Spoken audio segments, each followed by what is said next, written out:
এই যে আপনার ধরেন এখন আদিবাসী, উপজাতি, ক্ষুদ্র নৃগোষ্ঠীর শব্দগুলোর যেগুলো নিয়ে আপনার বিতর্ক সৃষ্টি হয়, আগে কিন্তু আপনার আদিবাসী শব্দটা ইউজ হতো সেটা সরকারিভাবে। আপনারা দেখে থাকবেন যে তৎকালীন প্রধানমন্ত্রী আপনার বেগম খালেদা জিয়া থেকে শুরু করে আপনার শেখ হাসিনা থেকে শুরু করে তার প্রতিটি জায়গায় কিন্তু আপনার আদিবাসী শব্দটা ইউজ করত।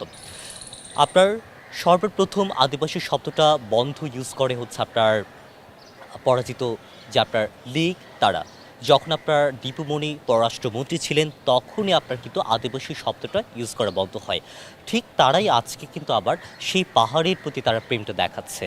তারা এখন আমরা দেখেছি তাদের আমলে যে আপনার রামুর ট্র্যাজেডি, আমরা আজকের যে ঘটনা সেই ঘটনা তো আজকে নতুন নয়। সেই ঘটনা আপনার সেই সময়ে তাদের আমলে অনেক অহরহ ঘটনা ঘটেছে। তাদের আমলে আপনার দুর্গাপূজায় যে আপনার কোরআন শরীফ আপনার মণ্ডপে রেখে যে আপনার ইকবাল তথাকথিত যে একজন ব্যক্তি, সেই ব্যক্তিকে আমরা দেখেছি যে সাজিয়ে একটা ঘটনা এবং সেই দুর্গাপূজার পুরো আপনার দেশ জুড়ে একটা সাম্প্রদায়িক একটা সহিংসতা করানো, সেই জিনিসগুলো আমরা তো দেখেছি। সেগুলো বিচার কাজ কি তারা করেছে? রামু ট্র্যাজেডির ঘটনা একদম জাতির কাছ থেকে ভুলিয়ে নেওয়া, সেটা তারা কারা করেছে? তারাই করেছে। সেই মানুষগুলো আজকে আবার নতুন করে পাহাড় প্রেম দেখাচ্ছে। এগুলো তো পাহাড় প্রেম না, এইগুলো তো তাদের সেই উস্কানিমূলক আমি বলবো। এখন সেই জায়গা থেকে পাহাড়ের মানুষ তারা যথেষ্ট শান্তিপ্রিয়।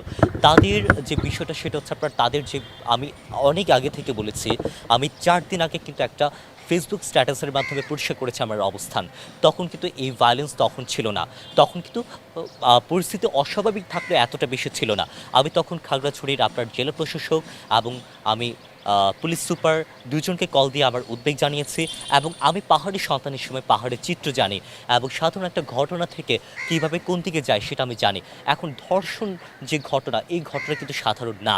আমি গতবার দেখেছি যে কিভাবে আপনার একটা চোরকে ধরার মাধ্যমে সেটা কিভাবে আপনার সে তার হত্যাকাণ্ড থেকে আপনার একদম সহিংসতার দিকে গেছে।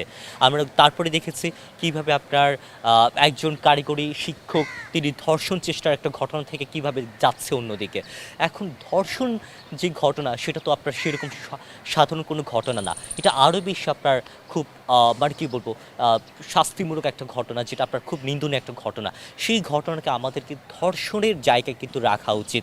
আমাদের সেই ধর্ষকদেরকে ধরপাকড় করা, তাদেরকে শাস্তিযোগ্য একটা ইয়েতে নিয়ে আসা এবং সর্বোচ্চ শাস্তি বিধান করা, এটা তো আমাদের আসল লক্ষ্য হওয়া উচিত ছিল। কিন্তু সেই জিনিসটা কিভাবে কোন দিকে গিয়ে আপনার একদম সাম্প্রদায়িক সহিংসতার দিকে গেল, সেটা নিয়ে আপনার তদন্ত করা উচিত।